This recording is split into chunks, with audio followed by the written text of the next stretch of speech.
राजीनामा मागितला जातो तर त्याच न्यायाने भावाचं नाव येतं, म्हणून भावाचा राजीनामा मागितला पाहिजे। अपेक्षा आहे की या राज्यातले किती आमदार किती खासदार या राजीनाम्याची मागणी करतात, ज्यांना महाराष्ट्राच्या भविष्याची चाड असेल। एकनाथ शिंदे साहेबांनी राजीनामा द्यावा ही माझी मागणी आहे, पण ही सभागृहाच्या बाहेरची आहे। सभागृहाच्या आत सगळ्या पक्षाच्या लोकांनी मागणी करतात। मी विरोधी पक्ष म्हणून, या पक्षाची उपनेता म्हणून, या पक्षाची प्रवक्ता म्हणून, या पक्षाची जबाबदार पदाधिकारी म्हणून आणि त्याही पेक्षा या महाराष्ट्रातली सजग नागरिक म्हणून, होय, मी श्रीयुत एकनाथ शिंदेजी यांच्या राजीनाम्याची मागणी करते। ज्या सुषमा अंधारे मॅडम आहेत त्या अंधारे आहेत का आंधळे आहेत हे आम्हाला कळायला साधन नाही। कारण फलटणच्या ज्या डॉक्टर भगिनीबद्दल खून झालाय, मर्डर झालाय, त्यांच्या नातेवाईकाला भेटणं, किती आरोप करणं, इतक्या खालच्या थराचे आरोप केले, परंतु ती आत्महत्या होती हे निष्पन्न झालंय। अधिवेशनमध्ये सुद्धा आपण ते पाहिलेलं। याचा अर्थ यांना कुणी विचारणारं नाही आहे। यांनी उठसूट एखाद्या मोठ्या नेत्यावरती आरोप केले की आपली पोळी वाजते, या दृष्टिकोनातनं अंधारेताईचं या ठिकाणी काम चाललेलं आहे। वास्तविक त्यांचे तत्कालीन काय असतील ते पतिराज वाघमारे साहेब माझे मित्र आहेत, त्यांचं काय झालं, कौटुंबिक आहे त्यांचं मला काय माहित नाही, परंतु आपलं घर सांभाळता येत नाही पण दार सांभाळायचं मात्र या ठिकाणी काम या अशा प्रवक्त्या मॅडम कडून केलं जात आहे। याचा मी पहिल्यांदा निषेध करतो। मी एक शिवसैनिक आहे। या ठिकाणी माननीय एकनाथजी शिंदे साहेब यांच्याबद्दल मला सहानुभूतीपेक्षा आम्हाला आदर आहे। माझा नेता रिक्षा चालवत होता, इथपासून ते आज महाराष्ट्राच्या सर्वोत्तम स्थानावरती बसण्याचं काम, कर्तृत्वावरती त्याही वेळेला काही करता आलं असतं साहेबाला। त्यावेळेला डान्स बार फोडणं, धर्मवीर आनंद दिघे साहेबांच्या मार्गदर्शनाने काम करणं, गुंडाचा या ठिकाणी अन्याय अत्याचार होत असेल पोलिसांकडून त्या ठिकाणी सामोरं जाणं, असं काम माझ्या नेत्यांनी केलेलं आहे। आणि आज अत्यंत दुःखाची बाब आहे की अंधारे मॅडम या ठिकाणी काहीतरी फोटो दाखवतात। सावरी गावामध्ये या ठिकाणी म्हणजे उपमुख्यमंत्र्यांचं ते गाव, त्या ठिकाणी त्यांचे बंधू प्रकाशजी शिंदे साहेब यांचं तेजश्रय असं ते रिसॉर्ट त्या ठिकाणी आहे आणि त्या रिसॉर्टच्या पाठीमागे या ठिकाणी एमडी ड्रगचा कारखाना 145 कोटी या ठिकाणी ड्रग मिळाला, दादांत खोटं या ठिकाणी या मॅडमनी या ठिकाणी बोललेलं आहे। आणि त्या ड्रगच्या जे राहत होती मुलं बाहेरची आसाम मधली, त्यांना तिथं अन्न पुरवण्याचं काम या ठिकाणी त्या रिसॉर्ट मधनं केलं जाते। किती हास्यास्पद ताई तुम्ही बोलता। हे रिसॉर्ट कुठे आहे?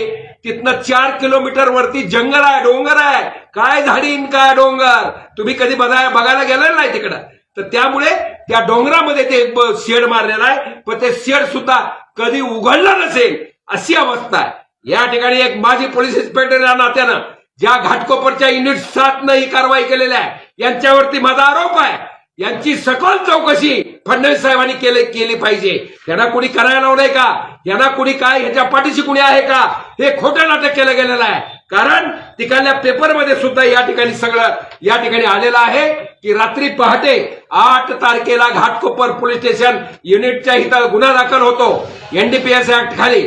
तो गुन्हा दाखल झाल्यानंतर तो एमडी ड्रग कुठून आणला याची चौकशी करणं साहजिक आहे। त्यानंतर हे पोलीस या ठिकाणी युनिटचे लोक पुण्यामध्ये येतात। पुण्यामध्ये काय असतील त्या लोकांना, मुलांना जे संशयित आहेत अशा लोकांना त्या ठिकाणी गोळा केलं जातं। त्यातलाच एक विशाल मोरे नावाचा इसम यांच्या हाताला लागतो। त्यानंतर खरं पाहिलं तर त्या ठिकाणी कोंढव्यामध्ये हे मोठं ड्रग रॅकेट चालत आहे। एक माजी पोलीस इन्स्पेक्टर या नात्याने जबाबदारीने बोलतो, पुण्यामध्ये कमीत कमी माझ्या शाळा कॉलेज या युवक युवतींना 2 कोटी रुपयाचं एमडी ड्रग या ठिकाणी पुरवलं जात आहे। व्यसनाधीन लोक केले जातात, हे पुण्यामध्ये चालत आहे। पुण्याचे कमिशनर आणि पोलीस साखपणे त्या ठिकाणी कारवाई करतायत, परंतु कोंढ्यामधले जो खडा वसीम आहे त्याचा भाऊ करीमलाला व सादिक नावाचे इसाम आणि हा विशाल मोरे अशा प्रकारचं ड्रग त्या ठिकाणी युवकाला देण्याचं काम करतात। वास्तविक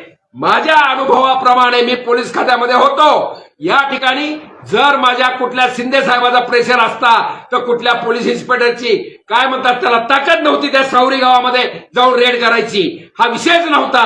पण सावरी गावामध्ये या ठिकाणी काहीही घडलेलं नाही। या ठिकाणी विशाल मोरे किंवा ह्यातले जे ड्रग पेडलर आहेत यांना वाचवण्यासाठी या युनिटच्या लोकांनी, या पोलिसांनी काम केलेलं आहे असा माझा आरोप आहे. याची सखोल चौकशी माननीय फडणवीस साहेब यांनी केली पाहिजे. यांनी कधी धरला, कधी गुन्हा दाखल केला, कधी पुण्यात आले, कधी ते अटक केला. वास्तविक या ठिकाणी जे शेड आहे, तुम्ही जे म्हणता 145 करोड रुपये, ते शेड जे रिसॉर्ट आमच्या शिंदे साहेबाच्या भावावर आरोप करता तुम्ही, त्या रिसॉर्ट पासून 4 किलोमीटर अंतरावर डोंगरात ते शेड आहे. त्या ठिकाणी शेड सुद्धा बंद आहे.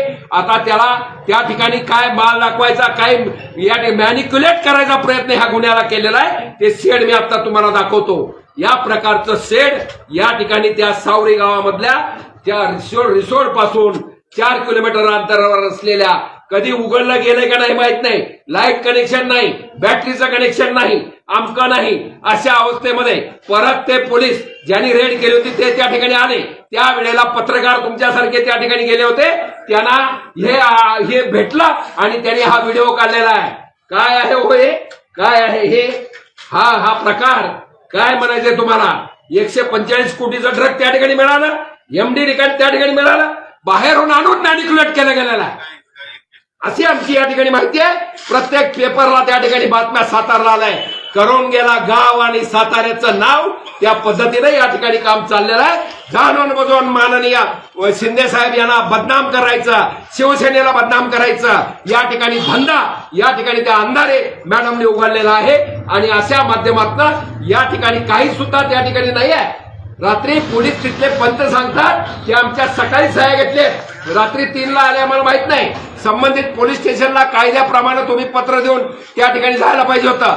यांनी पुण्यामध्ये आरोपी धरले, पुण्यामध्ये माल मिळाला आणि हा माल कुठं थोपवायचा, एखाद्याचे घरदार किंवा बाकीचे आरोपी कुणाला वाचवायचा हा प्रयत्न असेल, त्या दृष्टिकोनातनं त्या क्राईम ब्रँचनं या ठिकाणी कारवाई केली गेलेली आहे. रात्रीचा जाऊन त्या साताऱ्याच्या माथ्यावरती, त्या सावरी गावच्या माथ्यावर हा ठप्पा लावण्याचा प्रयत्न या ठिकाणी केलेला आहे. माजी पोलीस इन्स्पेक्टर या नात्यानं या ठिकाणी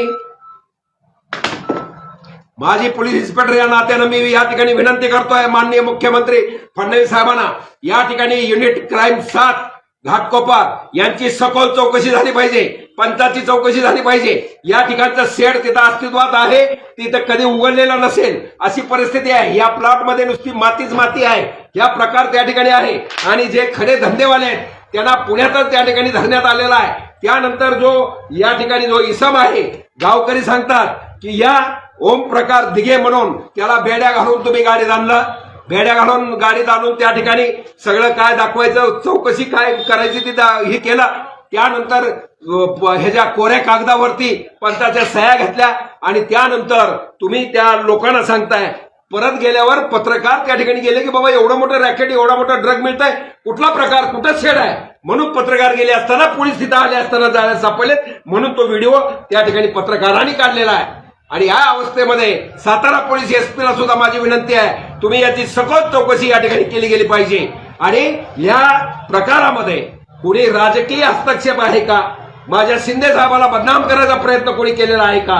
नवनवीन घडामोडी पाहण्यासाठी स्टार महाराष्ट्र न्यूजला सबस्क्राईब करा आणि ताज्या बातम्यांचे अपडेट मिळवण्यासाठी बेल आयकॉनला प्रेस करा आणि परिपूर्ण बातमी बरोबर रहा, इतरांपेक्षा एक पाऊल पुढे.